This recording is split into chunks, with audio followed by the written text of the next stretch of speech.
Hello, good evening, Psalmists. Ate Dave here. Bago lang din mi nahuman sa nagsag mi ganina. Patulog ako karon.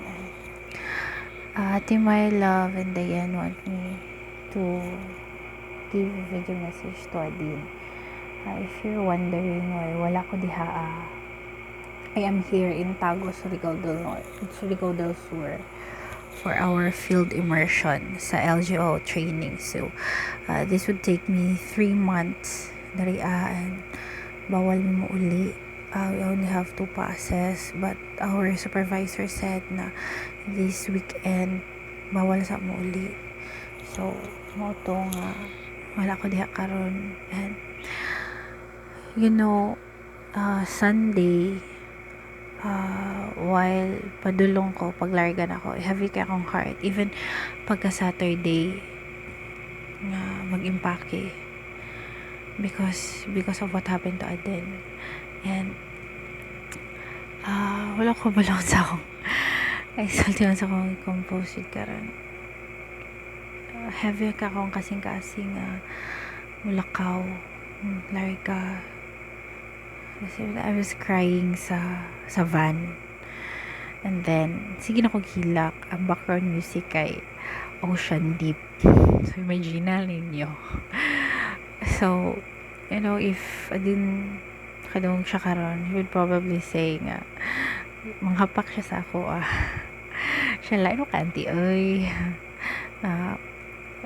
When padulong ko sa LGA nga training, siya nga, kabalo mo siya magsige miguna dito. So, siya nga, kaya ayaw og guna ha. Ito ang pag-chat ni Aden.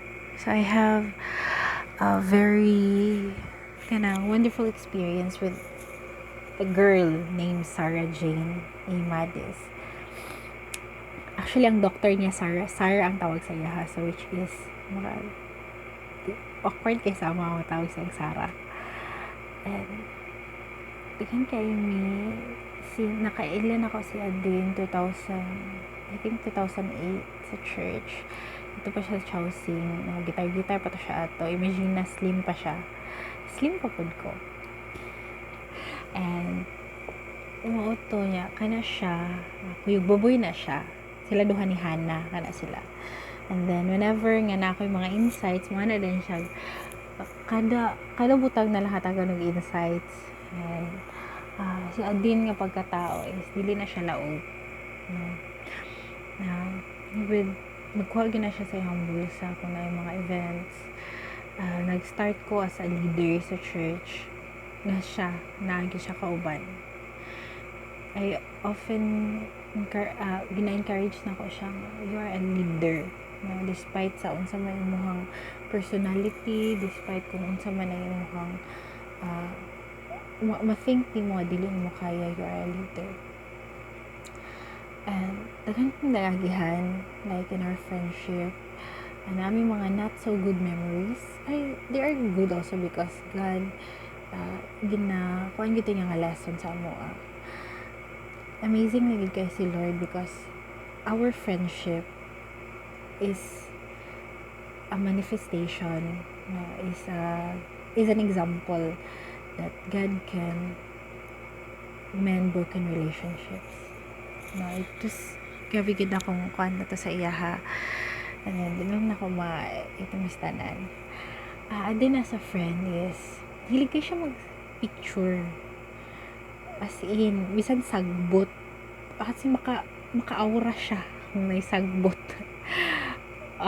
There was one time na malimtan sa iyaha kay naka-dress siya. Ito Sunday.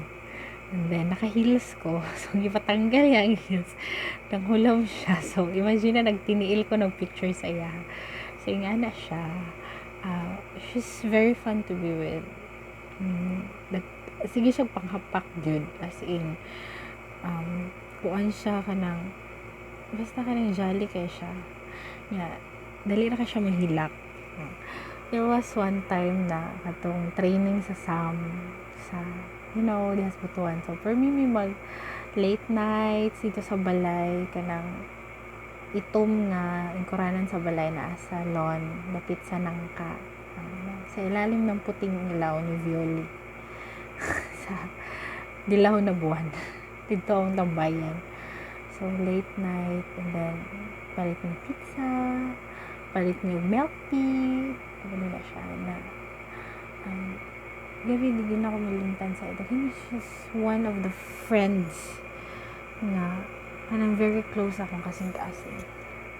And then, not to mention na sa SAM, sabay mi nag-admin, no, 2014 sa Pagadian. I don't know, Dayan, dapat na siya sa video presentation, Dayan.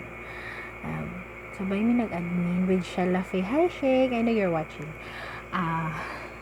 Welcome to my YouTube channel, Shane. And then,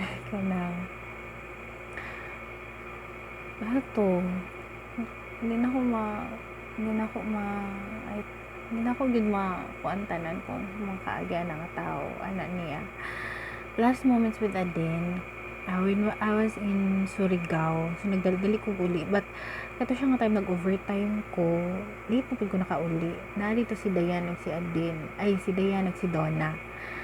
Sana sila nga, dili daw lagi ko na siya mohilak, grabe lang pugong. And then, pag-abot na ako, naghilak sila. Nihilak man si Aden. So, kaya nihilak man ko. So, you know, si Aden basta na ako, di na siya maulaw ang hilak. Hilakan niya na siya. So, we have our crying sessions. We have our, sige mo katawa, may nga butang, mga nanamanggi. Mga istorya, may istoryahan, mga tao. Mga nanunsa na lang. Sorry din, gibuking ka na ka. And one thing, humoto siya nga time. And then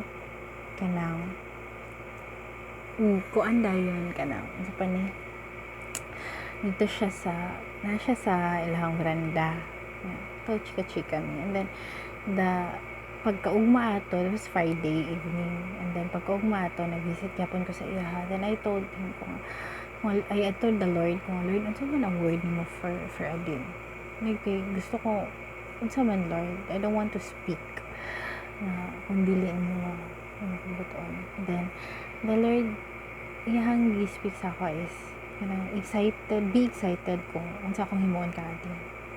And then that at that moment, my heart was filled with joy and peace. I told Aden na, to akong heart.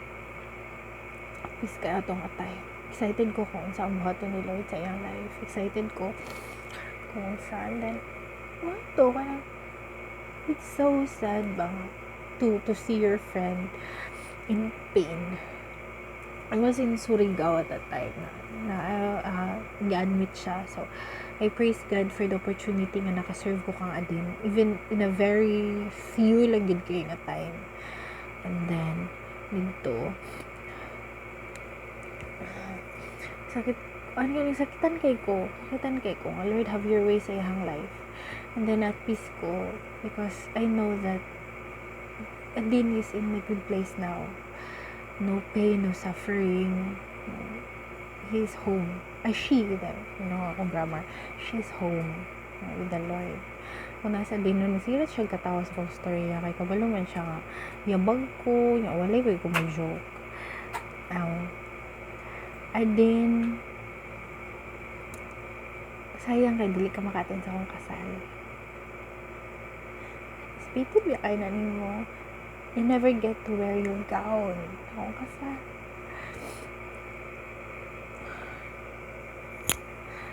You know, the scholarship, nga itong gusto mo abot. Pero, kadto tanan din, kadto nga mga good things nga itong plano sa mong life.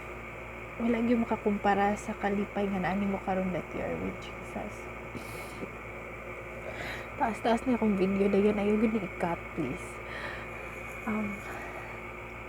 To. And his hands. No. And then, na ako'y kantahon. Malagyabag ko din. You know, this is, kung dunggan ako ni nga kanta, ikaw gyud ako madumduman.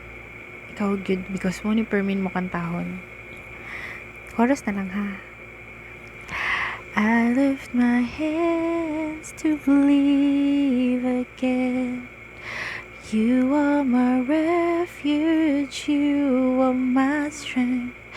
As I pour out my heart, these things I remember. You are faithful, God, forever. I love you, Aden. This is not goodbye. This is not goodbye. Till we meet again in heaven with Jesus. Niyon ko nimo. Love you.